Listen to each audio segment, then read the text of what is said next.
are clearly in the bottom of our planet. Advanced Antarctica climate crisis. Gonz, this is so chock-a-block full of messaging. You're going to love it. So here we go, continuing to track Antarctica and how it is the beacon, the messaging continent, the center point for the New World Order 2.0. We're coming from TheGuardian.com. The headline, satellite data shows entire Conger ice shelf has collapsed in Antarctica. Ooh, collapse, Gonz. An ice shelf about the size of Rome has completely collapsed in East Antarctica. Rome, Within days of record high temperatures, according to satellite data. Oh, it's too much. It's getting stuck in my throat, Gonz. I'm too excited. I can't even. Like the kids say nowadays, I can't even. I mean, using Antarctica, or describing rather Antarctica, a piece of Antarctica, a piece of it on the east side of Antarctica, which yes. I don't know how you measure east on the thing that is on the bottom of the globe, allegedly. Yeah, well, but okay. On a flat Earth model. Can you Google East Antarctica? I think there's a picture right here that shows kind of a Well, kind of. It's like not big enough, but okay, we'll figure it out.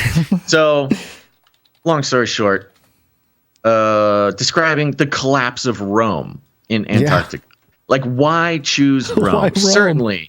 Certainly, there's something of a similar size that you could have compared this to, but no, you had to put Rome and collapse in the same sentence in regards to East Antarctica. Okay, I have and a then map. Referring to the high temperatures. I have a map here, and it looks like. I mean, it's the same map of Antarctica that I've seen, where you have kind of the peninsula on the left. Whose territory is it? That's what I want to know. Oh, okay. Let me go back to. I got to go look at that one chart again. Is it Australian? Australian? I think it's mostly Australia. Yeah. Is it the Australia territory? Yeah, it's the Australian side. But I'll double check. The Australian territory is where the blast of superheated air got shot over. From China over. Australia. Those that was my Aussies addition. need to lay off the laser beams, man. The laser blasted. Oh my gosh! And that was my rant at the end. Was talking about going up to the space laser and shooting guys. You weren't really supposed to do that. So that was our whole theory, right? They were trying to get some crop circles going, and somebody hit the handle. Oh no! And then it shoots and melts something in Antarctica. It's a whole thing. You melted Rome in Antarctica. How dare you? So back to the article here. Yes, sorry. So you have a clear allusion to Rome and the collapse of Rome, compared to Antarctica, spot in Antarctica. The collapse, of course, the United States as an empire has been sort of considered the greatest empire modern since Rome. Yeah. Yes, it's a modern Rome, but just how Rome collapsed, the U.S. can collapse in the same way. Nobody thought Rome could collapse. It was supposed to be an indestructible empire, and that's why it's sort of not just historic, but kind of, even esoteric and occult reference to the collapse of Rome is very powerful, and why it stands out so much in this article. But let's learn a little bit more. The Conger ice shelf, which had an approximate surface area of 1,200 square kilometers, collapsed around 15th of March, scientists said on Friday. East Antarctica saw unusually high temperature last week, with Concordia Station hitting a record. Yes, we know. Zooming down, ice shelves are extensions of ice sheets that float over the ocean, playing an important role in restraining inland ice. Without them, inland ice flows faster into the ocean, resulting in sea level rise. Now, what is the other reason we're always giving for sea level rise? Climate change. Climate change. The climate change is causing sea level rise. Climate change. And this collapse was Not climate change. explicitly, even by climate change scientists, this collapse was caused by the temperature spike, which was explicitly not climate change. So we have just an interesting example of not climate change causing sea level rise. But okay. Dr. Catherine Colella Walker, an Earth and planetary scientist at NASA and the Woods Hole Oceanographic Institution, said though the Conger ice shelf was relatively small, quote, it is one of the most significant collapse events anywhere in Antarctica since the early 2000s when the Larsen B ice shelf disintegrated. Again, you have this conversation of like, oh, this collapse is the most significant collapse since the last significant collapse. And again, I refer to the collapse of Rome. Collapse of Rome. Or if the U.S. collapsed, it would be the most significant collapse of an empire. Yeah, and what would rise Rome. in its place? Yes, and what is the sea level rise that would happen from the United States collapsing, you know? There's a lot going on here, man. It won't have huge effects, most likely, but it's a sign of what might be coming. Ooh, the Conger ice shelf had been shrinking since the mid-2000s, kind of like the U.S. maybe, but only gradually until the beginning of 2020, Walker said. By 4th March of this year, the ice shelf appeared to have lost more than half its surface area compared to January measurements of around 1,200 kilometers. And then it goes on to just some more stuff. What, you want to hear about more ice cubes and stuff? Nah, we don't have to.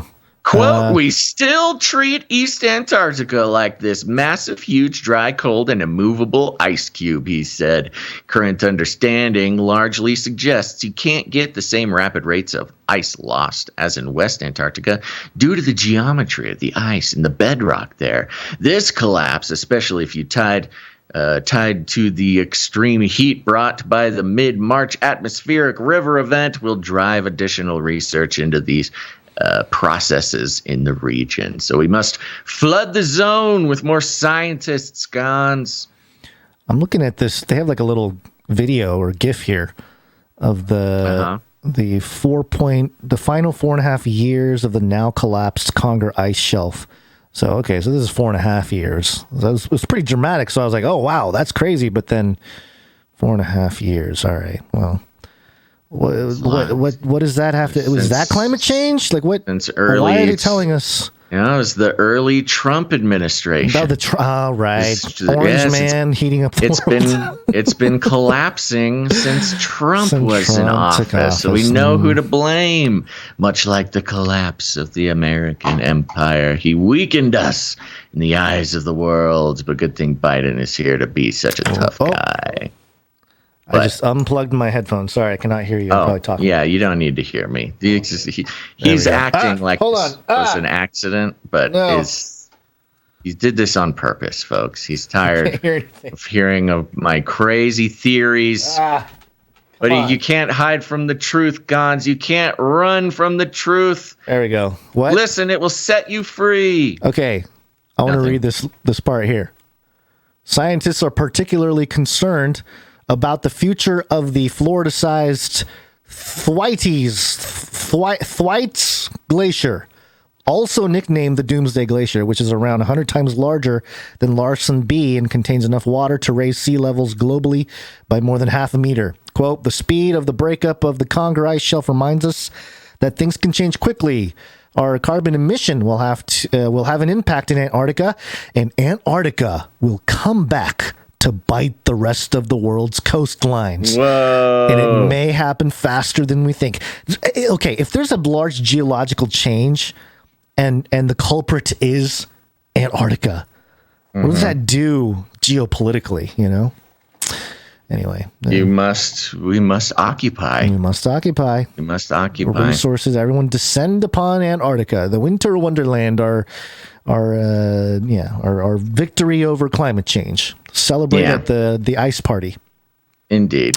Doomsday Glacier. Love it. I also had this. I just thought there's not really a big story here.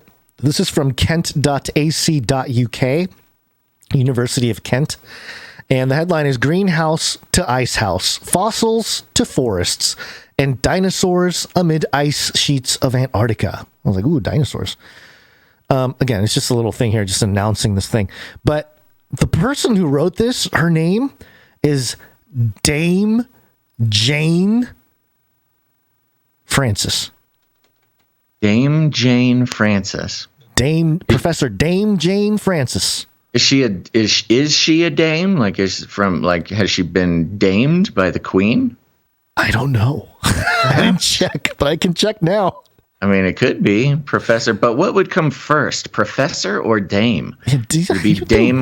I guess it would be professor, because dame is like your name. It becomes part of your name. So it'd be professor, dame. Yeah, it's probably a dame. Dame Jane. Yeah, because, and then Francis, like, is there any connection to Pope Francis? Or? Yeah, that's how names work. Like, if you have the same name. Same name, your same bloodline of lizard people. Yeah. Same everything. I don't know. It just kind of jumped out at me. Interesting. People with all the Antarctica connected people have interesting names. They're all in there, man. It's all connected. It's all. I mean, you got Robert Swan and Swan Helena or whatever. Swan Hellenistic. Right. Yeah. Yeah. I know. Bob Swan. I was trying to fall asleep last night, and I kept thinking about Robert Swan and the Swan Helena. What is it called? I need to find the actual name of it. Yeah, Swan Hellenic, something like that. Hellenic. That's what it is. The Swan Hellenic. And, we were kind of going through the esoteric, meanings of that. And the Zeus thing, of course, kept popping up into my head. And I also thought, is like, if you're going to name your boat Zeus, is a really roundabout way to do it, which I mentioned. But also the weirdest version of Zeus to, like, refer to is you got, like, the angry Zeus. You got the strong lightning bolt Zeus. You got the bad father Zeus. Isn't there, like, you've got the philanderer Zeus. What was then you've got the Zeus who turned into a rascally goose to go to Earth and be like basically a sexual predator. And what a strange version of Zeus to name a boat after. Mm-hmm. All right, let's move on. I'm just looking at Dame Jane's wiki, which is really big. Really, she's very qualified to be one of the spokespeople, I guess, to draw attention to dinosaur bones in the Arctic sheets. It says here in the 2017 New Year honors, Francis was appointed Dame Commander of the Order of St. Michael and St. George for services to polar science and diplomacy. We might be hearing more from Dame Jane. Yeah, we might need to add a Dame Commander level to the Canary Cry roundtable. I mean, I'm looking at this Dame Commander. Order of St. Michael and St. George. Yeah, well, we don't need to add that. Yeah, I know, but it's got the whole, purple metal thing, the whole deal. Order of Chivalry. Yeah. So she's really